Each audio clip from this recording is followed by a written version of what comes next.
Graça e paz. Louvado seja Deus por estarmos aqui mais uma vez. Que o Espírito Santo do Senhor nos conduza mais uma vez pela palavra, a fim de que a igreja seja edificada pelo Senhor. Amém?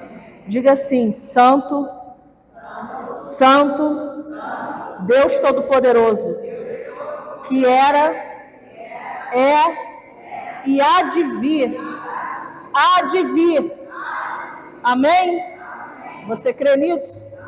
Eu creio nisso. Ele há de vir. Ele virá buscar a sua noiva. Abra sua Bíblia em Neemias. Eu vou ler do capítulo 1, do verso 1 ao verso 4, que diz o seguinte: as palavras de Neemias, filho de Acalias, no mês de Quisleu, no ano 20º, estando eu na cidadela de Suzã, veio Anani, um de meus irmãos, com alguns de Judá. Então lhes perguntei pelos judeus que escaparam e que não foram levados para o exílio e acerca de Jerusalém. Disseram-me: os restantes que não foram levados para o exílio e se acham lá na província estão em grande miséria e desprezo. Os muros de Jerusalém estão derribados e as suas portas estão queimadas. Tendo eu ouvido estas palavras, assentei-me e chorei, e lamentei por alguns dias, e estive jejuando e orando perante ao Deus dos céus. Feche os teus olhos. Senhor, mais uma vez, Senhor, diante da tua presença, eu entrego, Senhor, as nossas mentes, o nosso coração nessa noite, para que a tua palavra, Senhor, que é viva e eficaz e poderosa sobre as nossas vidas, venha mais uma vez, Senhor, nos edificar, exortar, consolar e direcionar. Porque se não for a tua palavra, Senhor, nós não temos condições de caminhar nesse mundo permanecendo fiéis e santos, separados diante da tua presença. A tua palavra é a base da nossa vida. A tua palavra é a estrutura para nós, é o norte que nós precisamos. A tua palavra é luz para os nossos caminhos. Que os nossos corações, Senhor, nessa noite, mentes, estejam cativos a ti e recebam nessa noite da tua palavra, em nome de Jesus. Neemias, nesse contexto aqui, Jerusalém estava em ruínas, e Neemias ele é alguém de muita importância no que diz respeito ao ensinamento para a igreja. Por quê? Eu, em particular, e eu sei que outros irmãos que estão aqui, que são da intercessão, ou que já estiveram em algum seminário de intercessão, a gente ouve falar muito de Neemias, né? Porque Neemias ele é uma referência de intercessor para nós. Se você for a um seminário de intercessão, ou ele vai ser o tema da palavra, a base, né, o tema central da palavra, ou ele vai ser citado de alguma forma. Porque ele é um intercessor, ele foi um intercessor. Neemias ele era copeiro do rei Artaxerxes, já no reinado da Pérsia. Mas Neemias ele era um intercessor e é uma referência de intercessão, porque, como eu falei, Jerusalém estava em ruínas. Os muros haviam sido derrubados, as portas estavam queimadas, e Neemias ele teve uma postura de intercessor diante dessa notícia que ele recebeu. E por que essa questão da referência, né, de intercessor? Porque Neemias ele se pôs, como o texto disse, em oração, em jejum, em choro, em pranto, por causa daquela cidade, por causa do povo, por causa das condições daquele povo que estava em miséria e a cidade estava totalmente vulnerável. E um intercessor, ele não faz em prol dele, ele faz em prol de. Ele faz por alguém. A referência que se tem de um intercessor é alguém que se coloca em favor de alguém. É alguém que se coloca em favor de alguma situação. Por isso ele é essa referência para nós. E ele é conhecido como um reparador de brechas, exatamente pela postura que ele assumiu. Então Neemias ele recebe essa notícia: os muros estão derrubados, as portas das cidades estão queimadas, o povo da cidade está em grande miséria. E Neemias, então, ao receber essa notícia, o texto diz que ele se assenta, ele chora por alguns dias, ele jejua e ele ora ao Deus dos céus. Neemias orou por 4 meses. Foi um longo tempo orando, jejuando, intercedendo e clamando por aquela cidade, pela situação da cidade, pela situação daquele povo. Ele se dedicou em oração durante todo esse período. Então, Neemias, ele tinha um bom cargo. Parece contraditório dizer isso, porque o copeiro do rei, ele tinha que beber e comer antes do rei, porque se tivesse envenenado ele morria, o rei não, né? Parece até contraditório, né? Um bom cargo, ó, se tiver envenenado eu vou, ele fica. Mas era um bom cargo, né? Na época era considerado um cargo de confiança, né? Estava próximo do rei, era bem quisto ali no meio do reinado ali, daquele rei. Então a gente precisa entender mesmo dessa forma, né?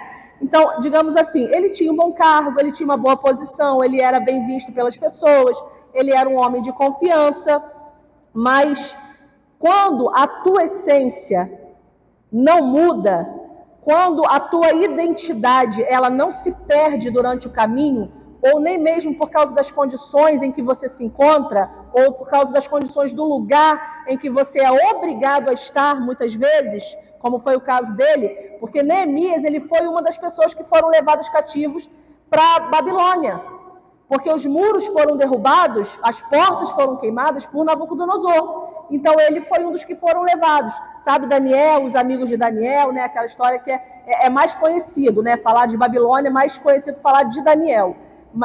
Ele não foi, acho que na primeira leva, acho que ele foi na terceira, né? Alguma coisa assim. Mas ele foi um dos que foi levado para lá. Então, a essência dele não mudou. A personalidade dele não mudou. A identidade de Neemias permaneceu ali inabalável. Então, o porquê que ele não se mostrou indiferente diante daquele cenário de destruição da cidade?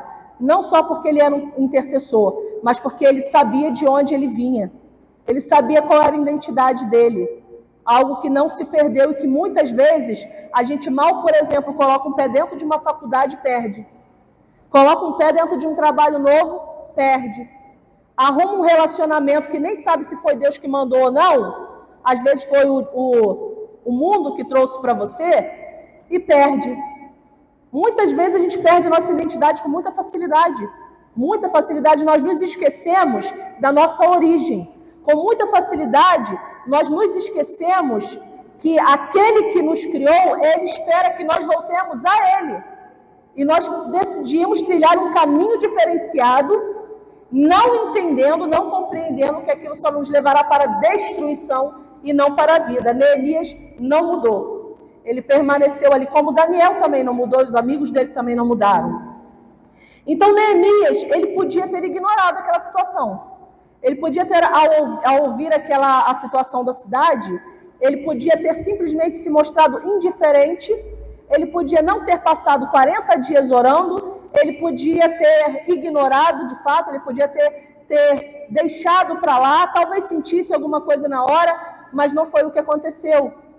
Neemias sofreu por causa daquilo. Neemias sentiu a angústia de saber que o povo estava em miséria, que os muros estavam derrubados, que a porta estava queimada, que a cidade estava vulnerável ao ataque dos inimigos e a tantas outras coisas ruins que poderiam acontecer e que, de fato, aconteceram.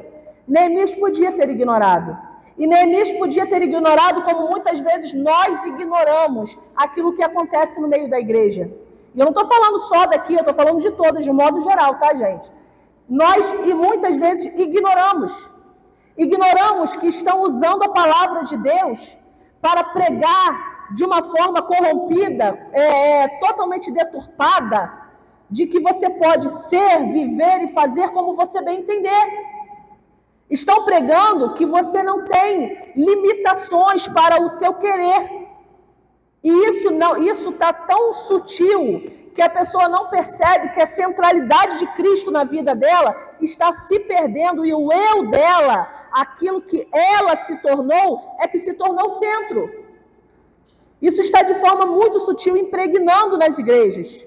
As pessoas dizem, não se preocupe, faça como você quiser, ninguém pode te acusar, ninguém pode te condenar, ninguém pode isso. De fato, ninguém pode. Mas todos haveremos de prestar contas a Deus acerca daquilo que fazemos. Você não tem que me prestar contas a Deus a respeito daquilo que você faz, mas certamente você prestará a Deus. Eu prestarei a Deus tudo aquilo que eu fizer.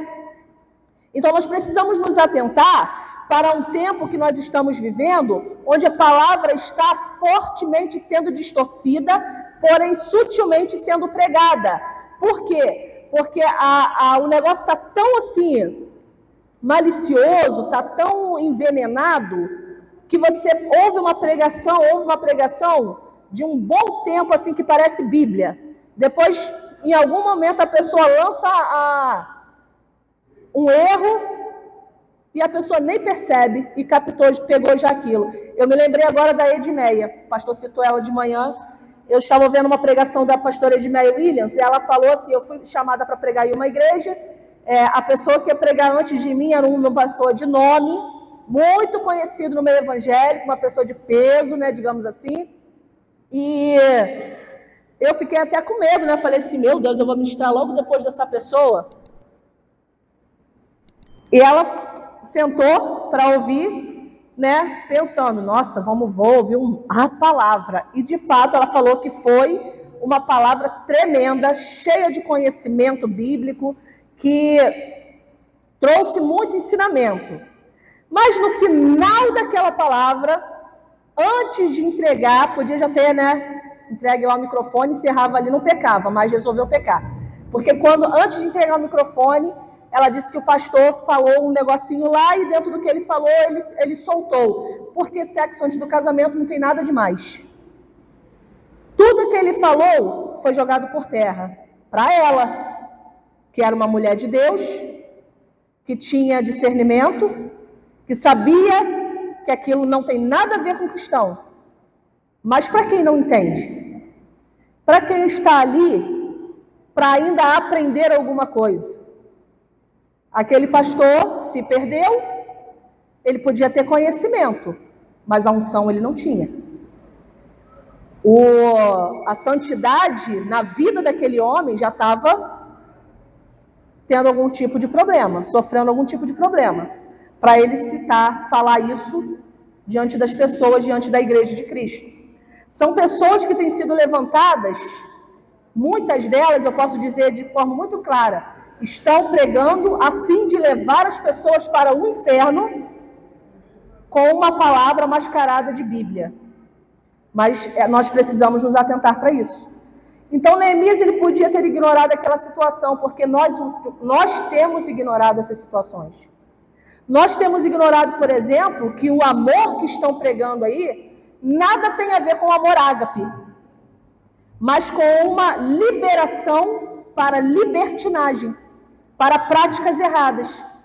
Nada tem a ver com o amor de Deus, mas dizem para as pessoas, não tem problema, faça, Deus te ama. Não tem problema, fique tranquilo, Deus te ama. Só que não é o que a palavra nos ensina, meu irmão. Não é o que a palavra traz para nós. A gente fica aí ouvindo algumas pessoas que sentam lá tudo bonitinho, né, com fundo musical, acha que está falando de Cristo, acha que está pregando Bíblia, e muita gente está comendo aquilo, se alimentando dessas pessoas, e não está percebendo que está esvaindo. Não está percebendo que está acrescentando para si juízo, porque as coisas não são dessa forma. Muita coisa ruim tem acontecido no meio da igreja, e é por isso que Deus, no final, vai tirar uma igreja de dentro da igreja. Porque ser um visitante é uma coisa, ser igreja é outra. Estar em um culto naquele horário é uma coisa, ser igreja é outra. Parte por um princípio, passa por um caminho, passa por um processo enorme de renúncia, de dedicação, de intimidade, de santidade. E renúncia não é fácil. Renúncia é uma coisa muito difícil, às vezes, de se fazer. Porque, primeiramente, você tem que renunciar a você mesmo. Então, às vezes, é muito complicado. Então, muita coisa, infelizmente, tem acontecido no meio do povo de Deus, que Deus tem falado conosco, tem nos alertado exatamente para que nós não caiamos nessas armadilhas.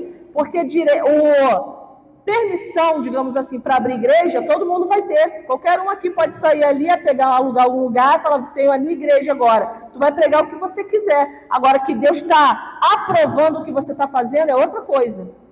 Aí é uma outra situação. A permissão que você tem de cometer um erro não significa que ele está te aprovando. Porque quando ele permite, ele só respeita o teu livre-arbítrio. Agora, quando ele te aprova, ele entra contigo no negócio. Então, são coisas diferentes. Não é porque você acha que você está feliz pecando que Deus está aprovando você. Porque depois de pecar, você vem para um culto. Não tem nada a ver.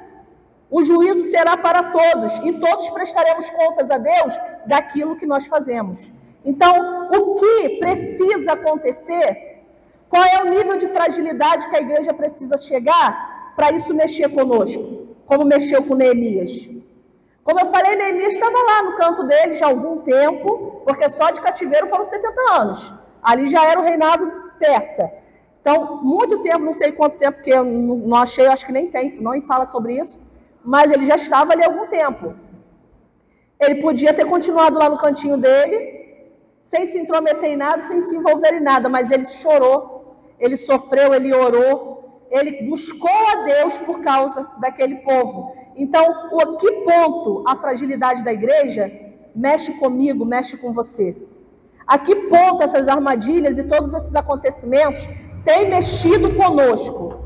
Ou nós temos sido indiferentes a tudo que está acontecendo ao nosso redor? E eu não estou falando que você tem que chegar para o irmão, catucar ele e falar, irmão, você está vacilando esse negócio aqui. Tem líder para isso, tem pastor para isso. Eu estou me referindo àquilo que a igreja precisa fazer mais, orar, jejuar, chorar e lamentar. Quer tentar resolver uma situação? Faça como Neemias, vá para o joelho. E só vá reconstruir o muro quando realmente Deus mandar você ir. Porque até a liberação é Ele quem vai cuidar para que você faça. Então, o lamento por alguém, o lamento por uma situação, ela não é exclusividade de uma intercessão. Ela não é exclusividade de um intercessor. Às vezes a gente pensa, né, aí tem uma situação aí acontecendo, fala lá com a intercessão. Não é da intercessão exclusivamente. Tem coisas que são para a intercessão, são para o intercessor, sim. Se você é um intercessor, você vai saber que às vezes lá na tua família tem uma situação que você vai ter que passar uns 40 dias orando para Deus entrar na causa. Mas não é exclusividade. Por quê? Principalmente quando se trata de muro derrubado, quando se trata de porta queimada, o lamento deveria ser de toda a igreja. A dor deveria ser sentida por toda a igreja, e não somente por uns irmãos, não somente por um grupo, não somente por uma pessoa. Mas deveria ser uma dor que doesse no coração de cada um de nós que aqui está. Porque um muro quebrado tem um significado muito grande. Portas queimadas têm um significado muito grande. Então nós precisamos nos atentar se nós não estamos deixando, ignorando ou nos tornando indiferentes às situações, ou se já não está na hora de nós, como Igreja de Cristo, nos levantarmos e fazermos alguma coisa. Então o que precisa acontecer? Será que a queda de um irmão tem mexido com você? Será que um pastor caído tem mexido com você? Será que um ministério enfraquecido, uma liderança enfraquecida tem mexido com você? Se nós não tomarmos cuidado, a nossa boca deixa de ser boca de profeta para virar de fato boca de fofoqueiro. Mas não foi para isso que Deus nos chamou. Deus nos chamou foi para chorar mesmo, meu irmão. Deus nos chamou para sentir a distância, o distanciamento, o afastamento daquele irmão. Porque a gente que está aqui, aquele irmão pode não estar enxergando mais, mas a gente que está dentro ainda, a gente consegue olhar para aquela pessoa e saber que sobre a vida daquela pessoa tem propósito. A gente consegue saber que sobre a vida daquela pessoa, Deus ainda tem promessa. Só que aquela pessoa já se embaraçou, aquela pessoa já se enrolou, aquele líder já se enrolou. Então está na hora da igreja começar a entender que o negócio não é falar é fazer por. A igreja precisa se levantar dos seus julgamentos, dos seus questionamentos e passar a chorar mais, clamar mais, sofrer mais pelos muros que estão derrubados e pelas portas que estão queimadas. Porque o tempo não está sendo favorável, não. Pelo contrário. Os dias que nós estamos vivendo hoje está apertando cada vez mais a igreja. está requerendo cada vez mais da igreja santidade, intimidade, relacionamento profundo, renúncia, está requerendo muito mais. E não é só isso, vai acontecer muito mais coisa. Não estou aqui profetizando tragédia, só estou dizendo o que a Bíblia me diz. Porque ele vai voltar. E você e eu precisamos estar preparados. E quanto mais ele se aproxima, mais o inimigo vai tentar contra a sua vida para que você também não esteja lá para o grande encontro. Então nós precisamos cuidar disso. Precisamos nos atentar para isso. A indiferença, ela amplia a falta de unidade. Mas o lamento, ela aproxima a igreja. O pastor até falou sobre isso hoje, né? Sobre o corpo. E ele falou que ele estava com esse dedo aqui dele machucado, doendo, sei lá. Aí ele falou assim, parece até que o dedo é que está doendo, mas parece que todo o corpo está sentindo. E é dessa forma. Quando um irmão não está bem, ou quando há pecado no meio do povo, todo mundo sente. Principalmente se parte de uma liderança. Todo o corpo sofre. Há causas, há consequências que nós não podemos ignorar. Então, Neemias está lá servindo o rei, e o rei percebe a tristeza dele, percebe tanto, o nível de angústia dele era tão grande que ele chega a dizer, né? Essa tristeza aí é tristeza de coração.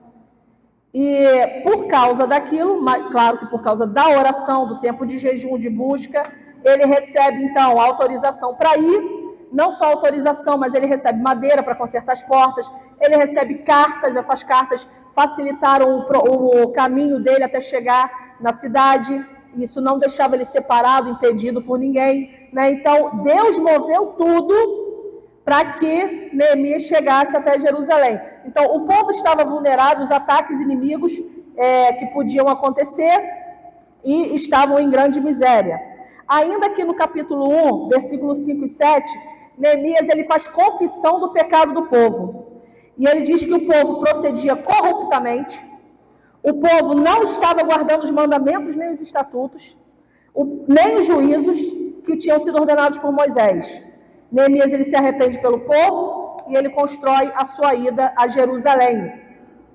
A igreja muitas vezes ela trata as profecias acerca da volta de Cristo e acerca daquilo que envolve ao que a igreja deve ser ou fazer com relação à volta de Cristo, como se fosse mera ficção. Nós nos perdemos ao longo do caminho. Por que tem muita gente entrando em crise? Por causa dos acontecimentos no mundo. Porque não entendeu que profecia vai se cumprir. Porque ainda não compreendeu que a Bíblia não é um livro de ficção. Não compreendeu que a palavra, que as profecias são reais e que a palavra não é um livro filosófico. É um livro daquilo que aconteceu, acontece e acontecerá. Santo, santo, santo, Deus Todo-Poderoso, que era, é e há de vir. Isso é fato. Ele virá.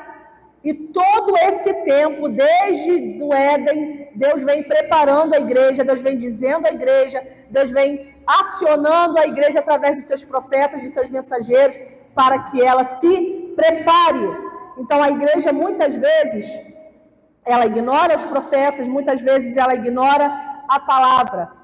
E nós não podemos tratar de forma superficial aquilo que existe para ser profundo.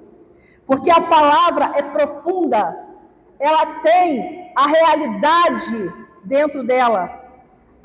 Ela fala daquilo que já aconteceu, que acontece e que acontecerá. Então nós não podemos tratar com superficialidade. Antes de Nabucodonosor invadir Jerusalém, o profeta Jeremias já havia profetizado. Veja bem, meus irmãos, o profeta, ele fala aquilo que Deus manda ele falar. Mas o que estão fazendo por aí hoje, me perdoe a força da palavra, mas é palhaçada. Estão brincando com Deus. Tem um bocado de gente aí, que você pega assim aqueles vídeos de internet, vai passando lá aquele negócio, e vai entrando lá, se você vê um dito profeta, já vai aparecer um monte. Tem um aí que diz até que a unção dele é tão grande que ele ultrapassa a parede. Diz que ele é o maior profeta do Brasil inteiro. Quem disse que o Brasil precisa saber se ele é profeta ou não? Nem ele deveria saber que ele é profeta. Só na hora de profetizar, para não falar besteira. Está cheio de gente assim. Está cheio de homem e de mulher dizendo que é de Deus, abrindo a boca para falar asneira, faz um estardalhaço no meio da igreja, uma barulheira, sem pé nem cabeça, pega um aqui, pega outro lá, pega o irmão da porta, pega o irmão da frente e sai catando todo mundo na igreja para dizer é isso, é aquilo, é isso, é aquilo, é isso, é aquilo. Eu, se tivesse, eu não ia entender nada do que está acontecendo. Nada. Tem gente que quase que manifesta demônio ali dentro, mascarado de Espírito Santo, e as pessoas estão lá. E nada tem a ver com Deus. O profeta profetiza a palavra. Aquilo que o profeta fala tem base na palavra. Respaldo na palavra. Se você está ouvindo um profeta que está alimentando a tua alma, o profeta está errado e você também. Porque você, como igreja, precisa compreender que os teus ouvidos têm que ser dados à palavra. Então, se o profeta não fala da palavra, se o que ele falou não tem respaldo na palavra, quem está falando é Satanás. É isso que nós precisamos entender. Porque senão a gente vai ficar se alimentando de imundície, meu irmão. De imundície, cuidado com a internet. Cuidado com esses negocinhos que ficam mexendo com a tua alma. Esses negocinhos que a gente fica ouvindo aí de falso profeta, mas que a gente acha que é homem de Deus, que a gente acha que é mulher de Deus, que faz a gente ir para casa e fica lá chorando. Eu sei que o Senhor me ama, eu sei que o Senhor vai me ajudar, eu sei que o Senhor vai me fortalecer. Eu prefiro ir para minha casa debaixo de uma palavra que diz assim: sede santo porque eu sou santo, diz o Senhor. Eu prefiro ir para minha casa com uma palavra que diz para mim que eu preciso me santificar mais, me limpar mais, porque quem está sujo está se sujando cada vez mais. Então é isso que eu preciso entender.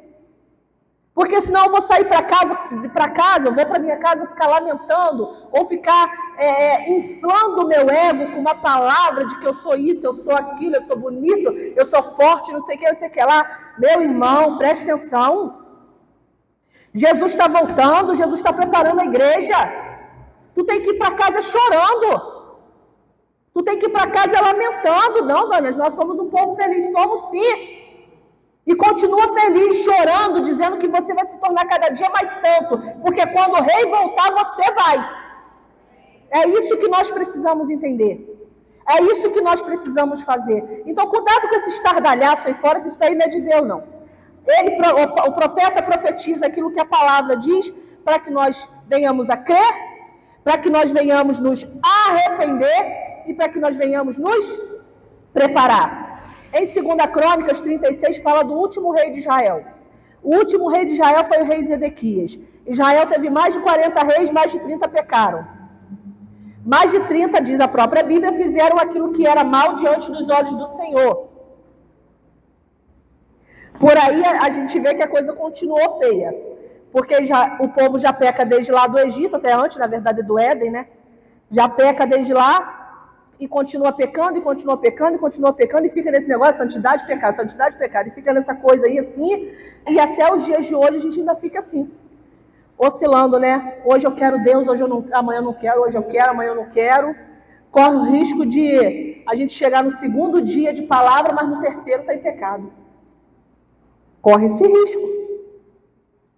Então precisamos cuidar, porque Satanás não está brincando não, meu irmão. Satanás não está brincando. Então veja só, o último rei de Israel, o rei Zedequias, ele fez o que era mal diante dos olhos do Senhor, ele não se humilhou diante do profeta Jeremias, que profetizou a queda de Judá, dos muros, e em 2 Crônica, no versículo 12, ainda lá em 36, ele ainda se rebelou contra Nabucodonosor, que foi o estopim da situação, né? Então, veja só, Deus ainda assim, depois de tudo aquilo, Deus ainda se compadeceu do povo. Está lá no versículo 14, se eu não me engano, de 2 Crônicas 36.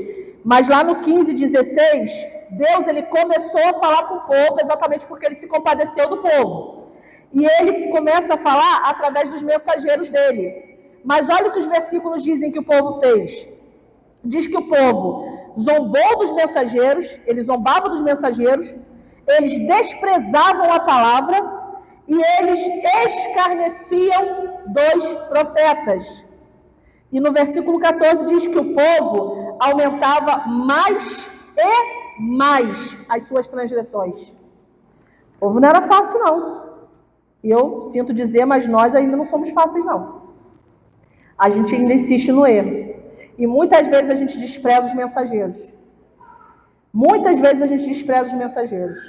Nós deveríamos aprender a analisar. E eu estou falando isso por experiência própria, tá? Não tenho problema de dizer isso, que muitas vezes, quando eu vi alguma pessoa subindo aqui, eu meio que me... Como é que fala? Eu criei uma resistência porque era aquela pessoa que ia pregar. Depois pedi perdão a Deus porque eu vi que aquela palavra era uma palavra muito abençoada. Então nós devemos cuidar disso. Por quê? Porque quando você despreza um mensageiro, você não está desprezando a pessoa, você está desprezando Deus e a mensagem dele.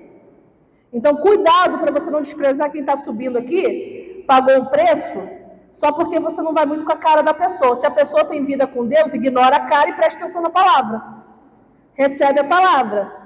Porque é a palavra que você recebeu e é o que você faz com ela que vai determinar se tu vai para o céu ou para o inferno. Essa que é a verdade.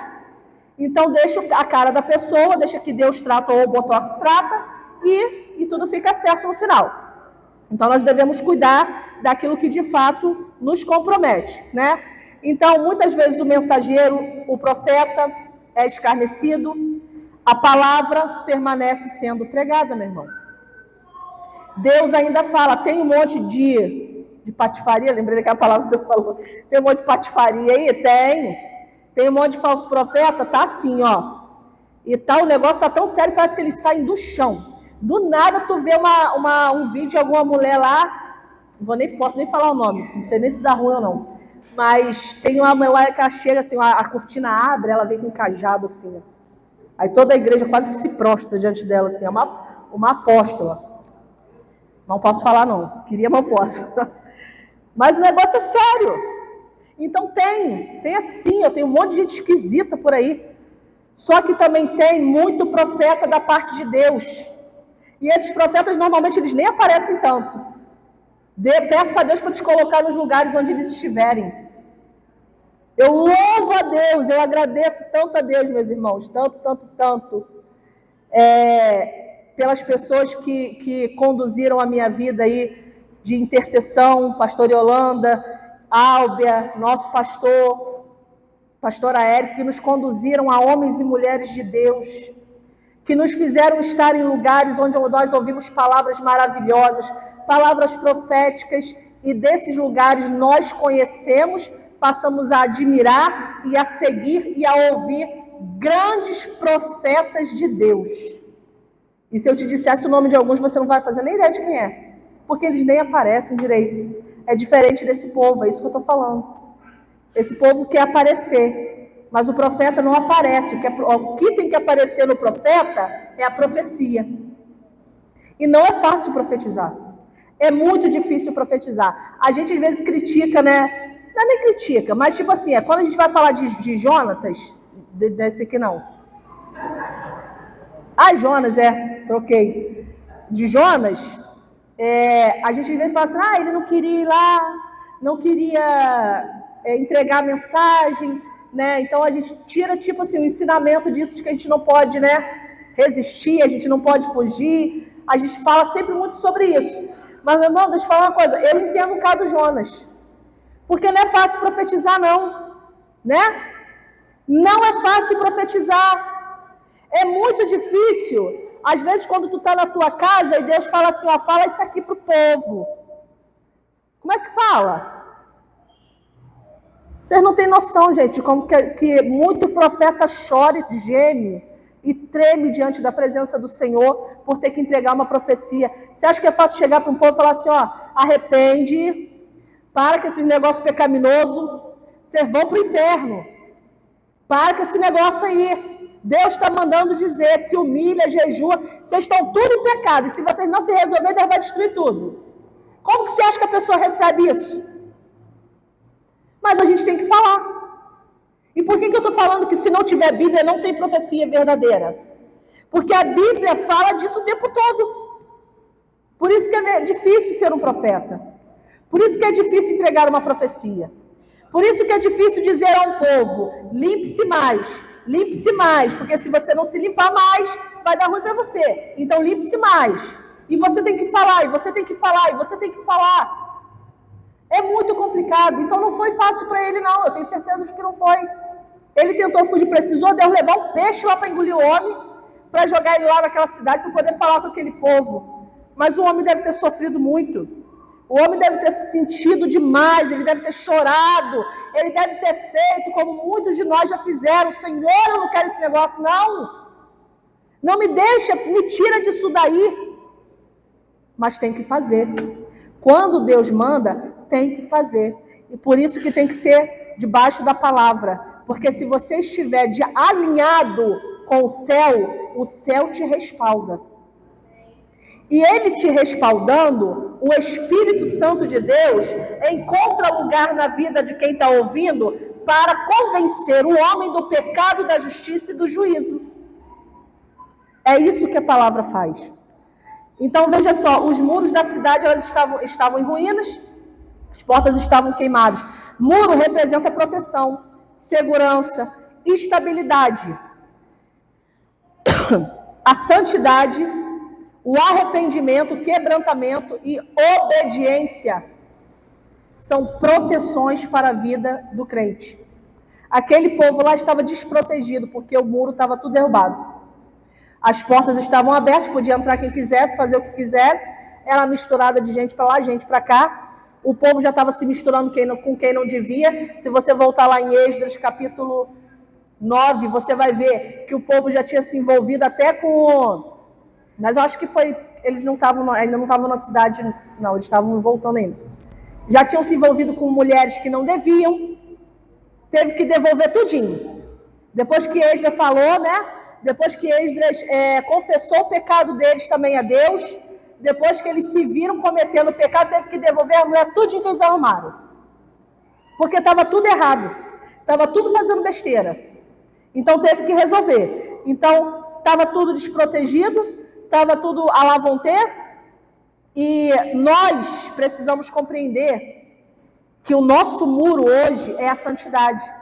Que o nosso muro hoje é a separação desse mundo.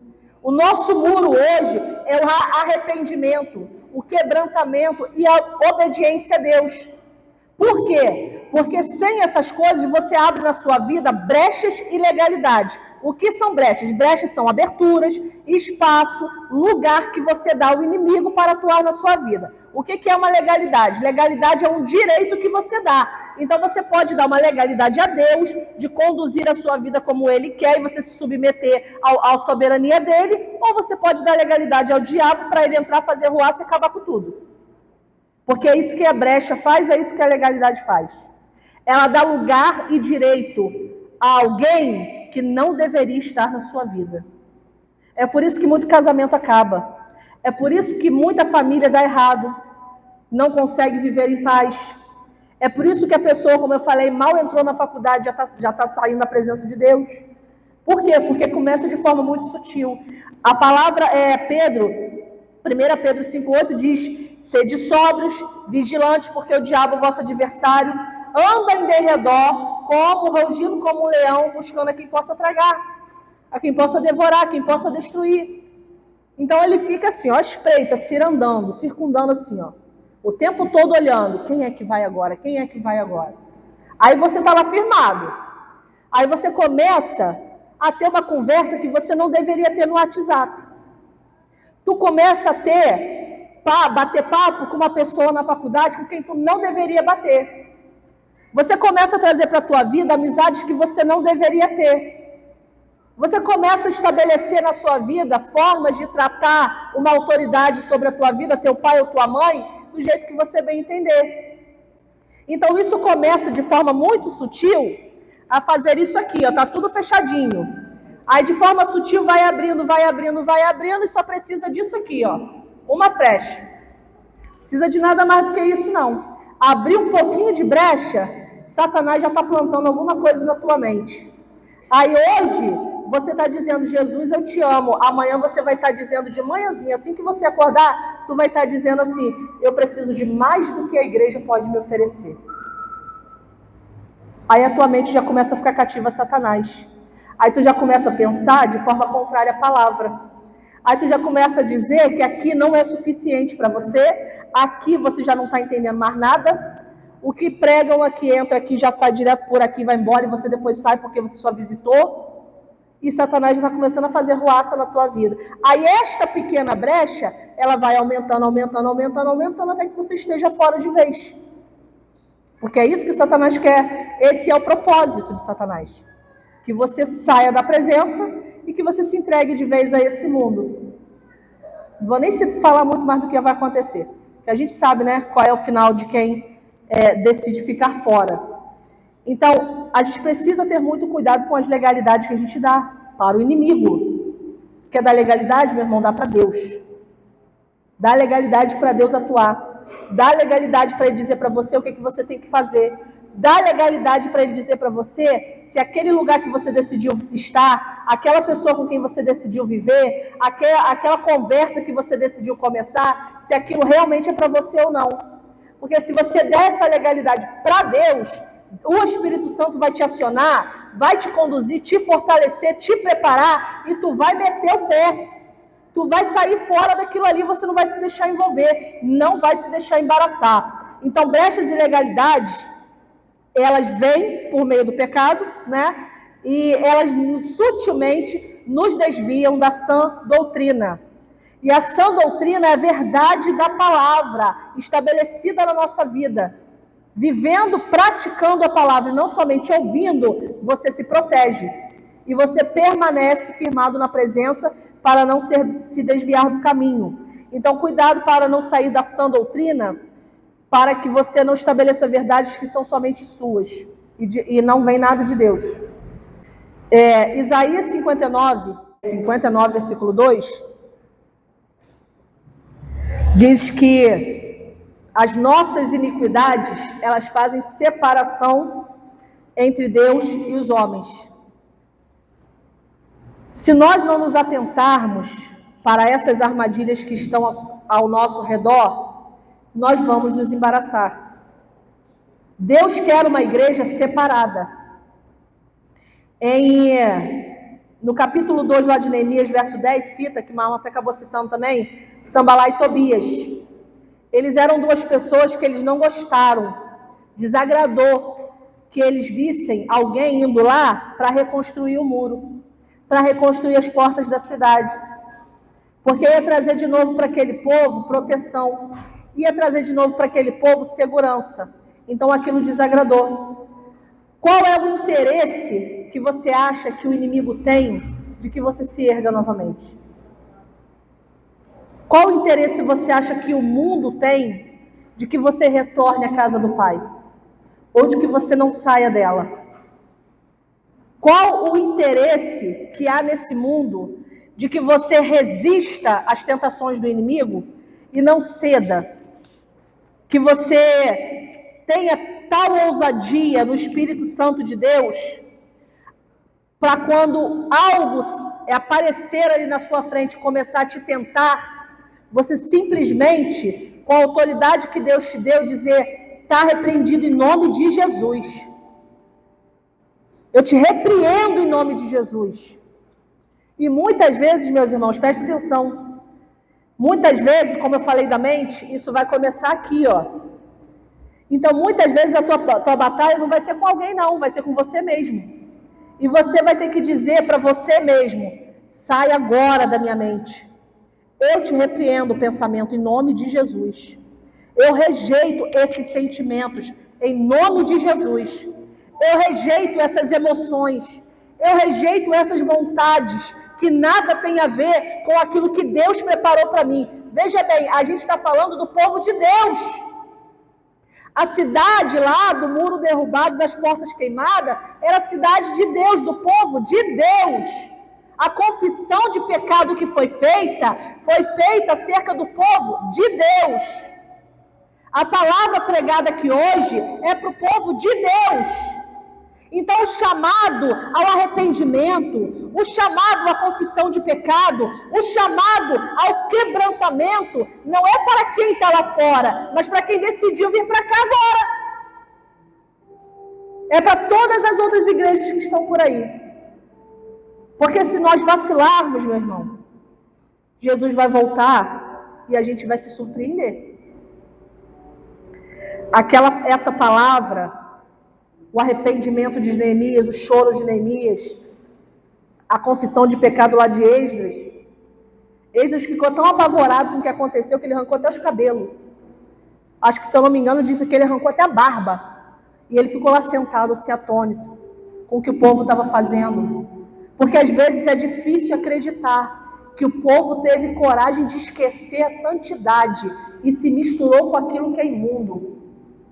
Às vezes é difícil de acreditar que aquilo que é puro, que é santo, que é agradável aos olhos do Senhor, deixou de te satisfazer, deixou de te suprir, e você decidiu ir, igual aquele filho pródigo foi, e nem perguntou: pai, o que você acha? Não, me dá lá meu dinheiro, me dá lá que eu quero ir. E depois que foi e fez tudo o que queria fazer, estava lá com os porcos, estava lá comendo, querendo comer a mesma comida que os porcos comiam, e nem se atentou. Só depois de um tempo que ele percebeu onde ele estava, porque tudo estava legal enquanto tinha dinheiro, enquanto as pessoas estavam estimulando a permanecer lá. Só que chega uma hora que a única coisa que resta para nós, quando nós nos desviamos, é a lama e os porcos.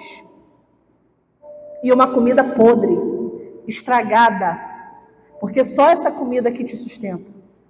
Só isso aqui na sua vida te sustenta.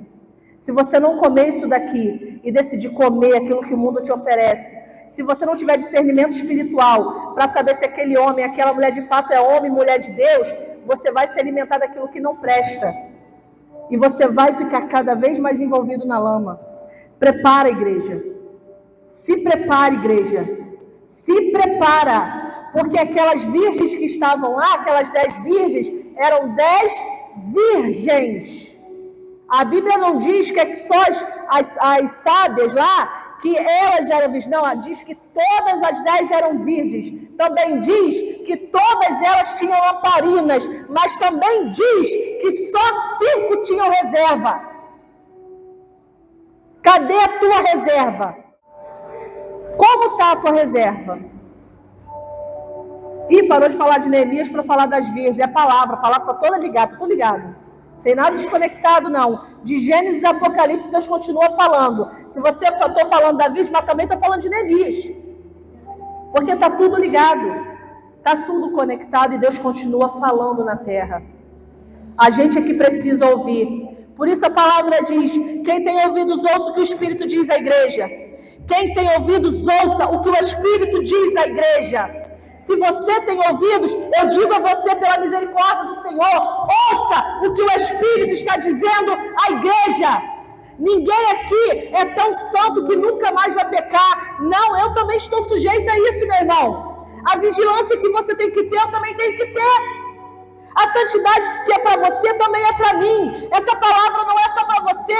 Antes ela falou comigo e eu preciso continuar me alimentando dela, para eu nunca me esquecer que o lugar que Ele me colocou é um lugar que eu não posso mais sair. Onde você está? Você está na Pérsia? Você está em Babilônia? Está difícil o lugar onde você está? Não perde a tua identidade, não. Quem está em volta de você, está te atentando, está te aporreando, perde a identidade, não. Continua firmado, continua firmado, continua firmado, continua falando com Deus e dizendo: eu sei quem eu sou, eu pertenço a Jerusalém, eu posso estar longe da minha casa, mas a minha identidade é o céu. Essa é a tua identidade. Faça dessa canção a sua adoração agora, em nome de Jesus.